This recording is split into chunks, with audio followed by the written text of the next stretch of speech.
Good morning! O, diba? Nandito na naman kami sa Hunasan. Hunasan ba sa Tagalog? Iwan ko.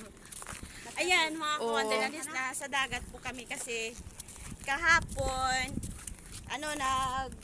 nagturing daw sa bahay ni Oo, nag-ano tayo.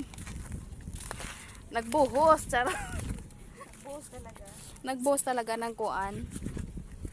Asa yung kuha mo sa marami kang kuha? Ay, oo nga pala. Ito yung kuha ko. Hindi maklaro, Timidyo, sa iyo. Ito lang. O, see? Sulwaki. Ano kayo sa Tagalog ng sulwaki? Kasi sa Bisaya kasi sulwaki. Tagalog, hindi natin Sa alam. Tagalog natin alam kung anong tawag. Tsaka kuan, Timidyo, ang laki ng Hunasan, no? Diba? Pero uuwi na po kami. Si muna, nasa malayo pa. Oo, doon pa sila. Nako, di ba? Hindi nyo nakita. Ayun, doon sila. Hindi masyadong makita kasi ang sobrang laki ng Hunasan. O, di ba?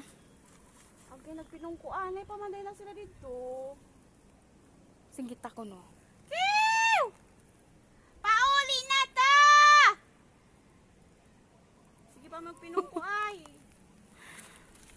Nagsipag-lingkuray. Yan ang oras na. Magalas 8 na agi. Magalasotso na. Diba? Ang laki ng Hunasan talaga, mga kawander. So, anong oras tayo kanina, Timidjos, nag-ano? Alas 4. Alas 4. So, hindi, Pagdating natin dito, alas 5 na. alas 5, no? So, madilim pa. Yes. Kasi ang alas 5, madilim pa. Kaya nag-ano kami, nagdala kami ng flashlight. Flashlight. Meron na akong flashlight. Ayan. Diba? Nagdala kami kasi nga madilim pa kami.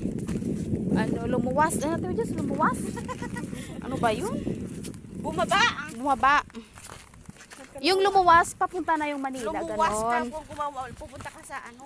Labang ka ng dagat, ganon. Ganun. May pantalan din pala dito sa amin, pero ano yung tawag diyan, Timidjos? Yung kuan lang. Mga balas, yung mga graba.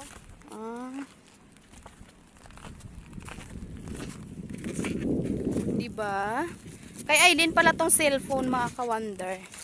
Nakiki-video lang kami kasi wala kaming dala. Buti pa si Aileen nagdala ng cellphone. No? May pang-ulam na kami. So wala pa talaga yung dalawa.